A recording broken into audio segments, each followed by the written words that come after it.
Lah di sini saya akan menjelaskan hasil dari skrip tugas saya. Mungkin di sini saya sudah langsung mengerannya itu kenapa untuk mempersingkat waktu dan juga penyimpanan ya. Jadi biar tidak terlalu besar ya ketika harus saya ketik dari awal gitu. Mungkin saya akan menjelaskan apa sih kegunaan dari atau maksud dari baris per baris.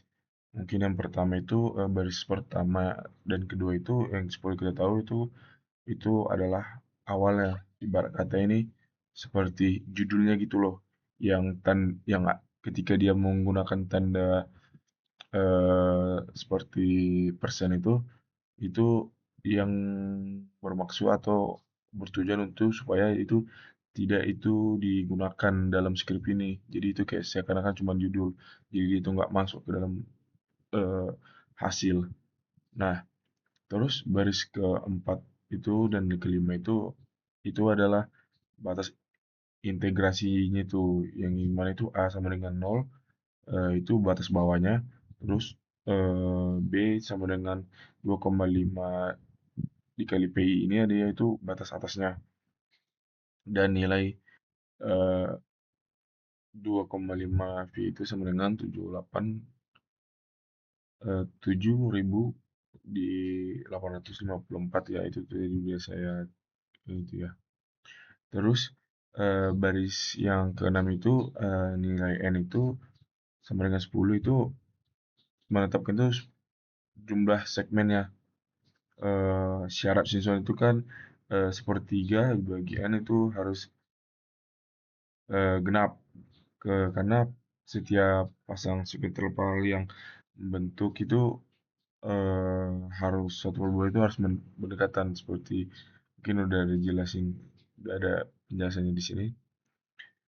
Terus yang kedua itu eh, lebar rangkaian bagian H, ini H ya, ya dengan rumus itu H sama dengan B dikurang A per N. Apa sih kegunaannya itu? Untuk menghitung setiap lebar interval gitu. Jadi semakin kecil H-nya, terus dia itu maka semakin akurat gitu. Terus di bagian ke ini, yang bagian baris 9 yaitu yang X, itu X sama dengan A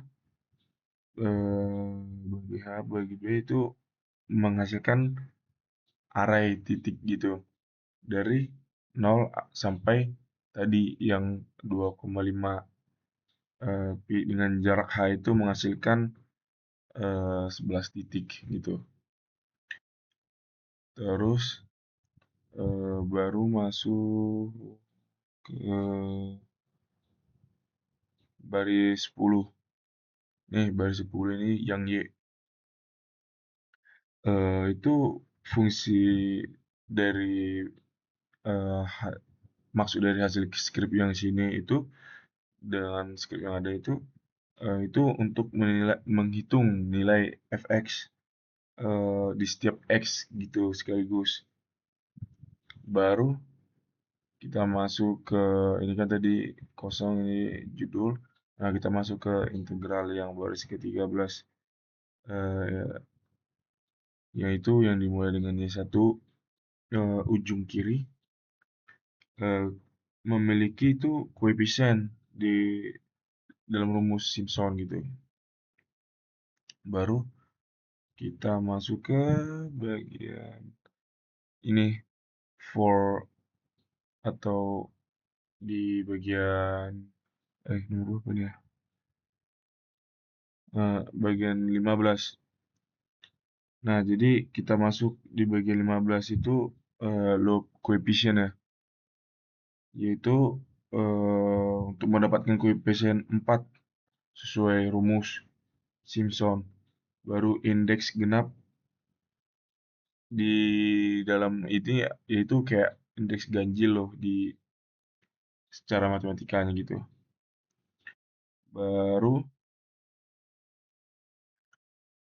15 ini udah 17. Terus kita masuk ke 19. itu yang loop coefficient 2, yang ini loop coefficient 2, itu pada titik ganjil tengah itu yang sama dengan 3, 5, 7, 9. eh,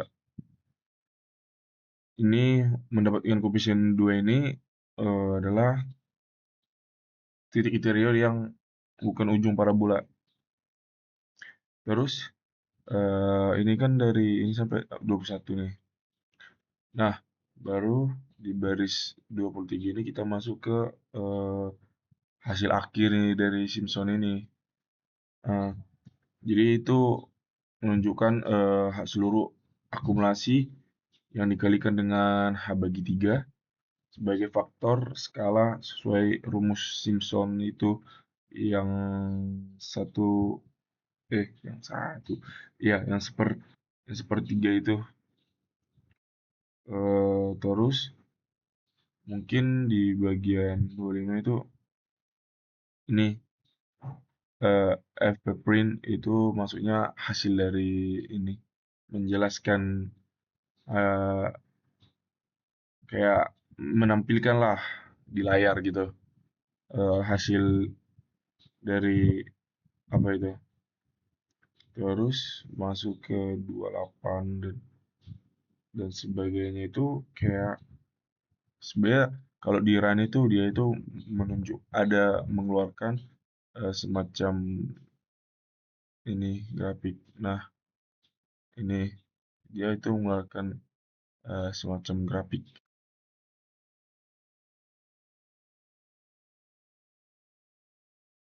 Nah, terus setelah semua jelas ini seperti yang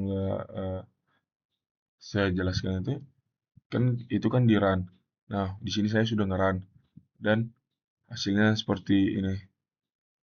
Hasil integral Simpson sepertiganya itu yaitu sekian, yaitu min 0, 50, 11, 40.